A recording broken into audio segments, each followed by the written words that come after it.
The National Weather Service in Corpus Christi has issued a severe thunderstorm warning for Calhoun County in South Texas, Duval County in South Central Texas, Webb County in South Central Texas, San Patricio County in South Central Texas, Southern La Salle County in South Central Texas, Victoria County in South Central Texas, Jim Wells County in South Central Texas, Refugio County in South Central Texas, B County in South Central Texas, Northern Aransas County in South Central Texas, Western Nueces County in South Central Texas, McMullen County in South Central Texas, Goliad County in South Central Texas, Live Oak County in South Central Texas, Northwestern Claiborne County in South Central Texas, until 11:30 p.m. Central Daylight Time.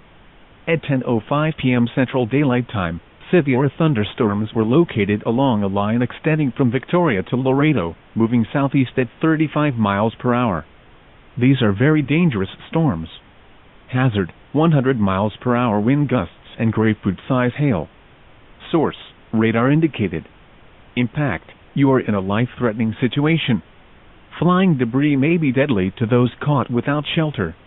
Mobile homes will be destroyed.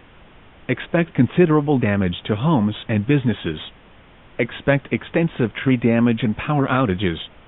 Locations impacted include Corpus Christi, Laredo, Victoria, Kingsville, Alice, Portland, Beeville, Robstown, Rockport, Sinton, Mathis, San Diego, Taft, Refugio, Freer, George West, Goliad, Three Rivers, Willsboro and Sea Drift. A tornado watch remains in effect for the warned area. Tornadoes can develop quickly from severe thunderstorms. Although a tornado is not immediately likely, if one is spotted, act quickly and move to a place of safety inside a sturdy structure such as a basement or small interior room. These are potentially deadly storms. Seek shelter in an interior room on the lowest floor of a well-built structure. Abandon vehicles in search of a more substantial permanent structure. Stay away from windows. Torrential rainfall is occurring with these storms and may lead to flash flooding. Do not drive your vehicle through flooded roadways.